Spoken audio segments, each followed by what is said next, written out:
Hey, if you have a Streamlit app such as this and you wanted to deploy it using Google Cloud Run, that's exactly what I'm going to do in this video. Show you how to do that using the Google Cloud Console and not work with the CLI. I've done a video in the past that shows you how to do that through the CLI, launching your Streamlit app on Google Cloud Run.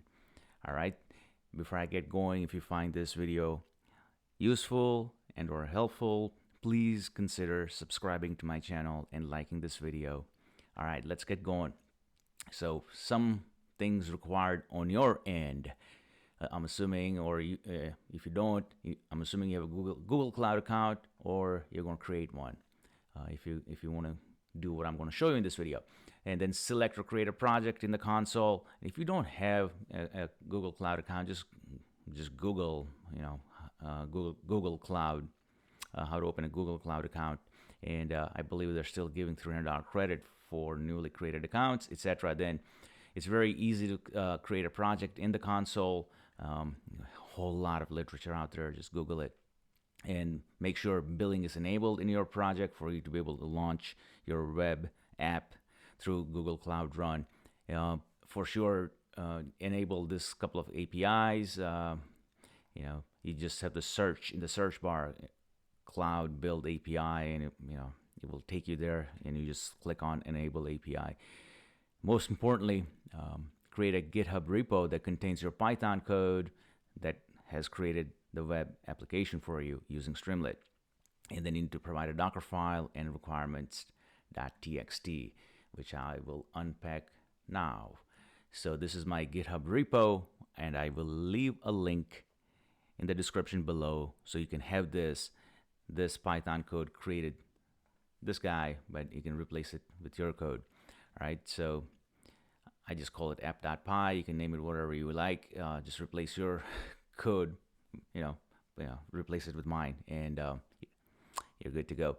What's required is that you have a Docker file, and this is essentially the instructions Google Cloud Run is going to need to build your app and deploy it for you. Key thing here is that I called my Python code is called app.py, and if you should call it app.new.py, then make sure you change the name in here. All right. The other file that's required is called requirements.txt. You need to provide the dependencies, the Python libraries that are going to be required for your app to run. And then this last two guys here, number 3 and number 4, if you're going to launch future Streamlit apps on Google Cloud Run, you need to provide this two guys always. Okay.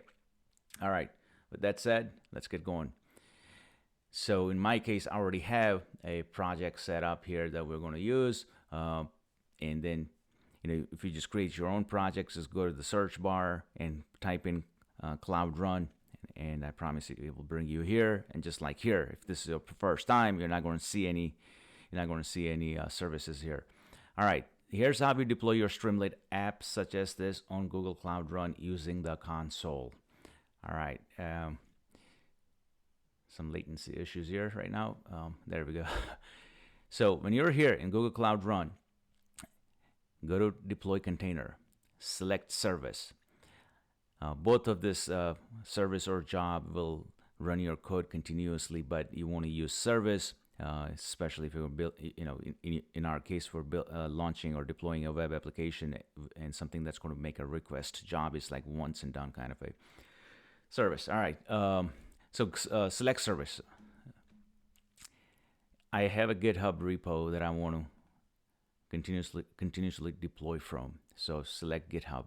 Okay. Then click Setup with GitHub.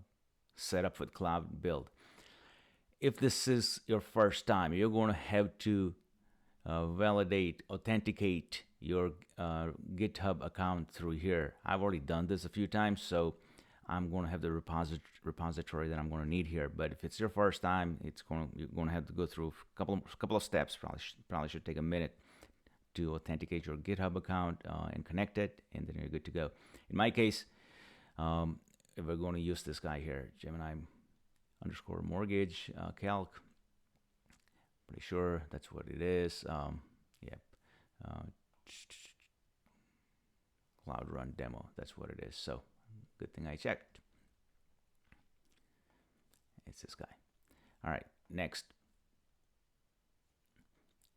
Build type. How do we want Cloud Run to build? We already have a Dockerfile that has the instruction in it, so we're going to select that. All right, source location. That's why it always has to be called Dockerfile. Save. Good.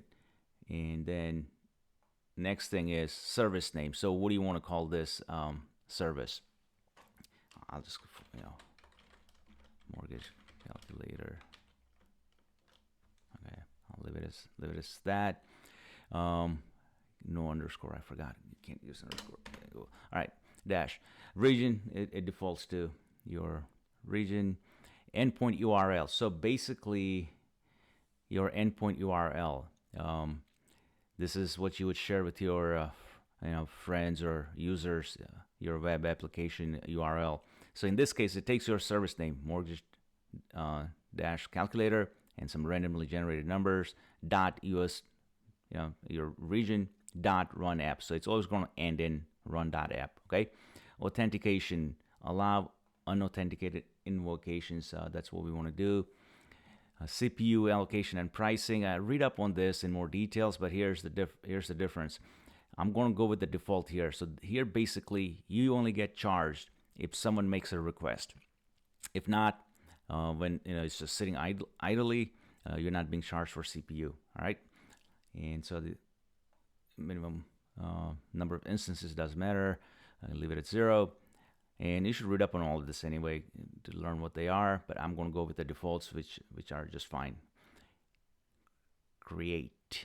And so once I hit create, it's going to start to build the web application, or start to deploy our web application on Cloud Run. Okay, so it took about 5 minutes for the deployment. I'd paused the video and just waited for it to deploy, but it took about 5 minutes. I know it's 8 minutes ago, but it took 5 minutes, and now it has been deployed. So here's the URL. This is the service name. This is what I named it. So that dash some randomly generated number dot your region dot run dot app. Okay, you can copy the URL and then share it with the rest of the world, or who the app is intended for, and it's done. And just be curious with checking out the information here in the containers. CPU is only allocated during request processing because that's what we asked it to do, right, etc. So take a look at all of this and just be curious with it, learn about it. It's always good. All right, let's click on this URL.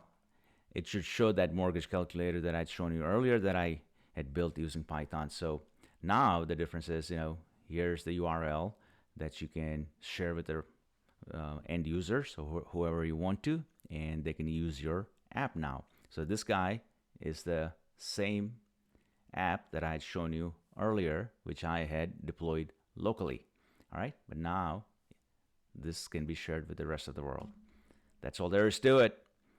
Hope you found this video useful and or helpful, and if you did, please do consider subscribing to my channel. Thank you. Until next time.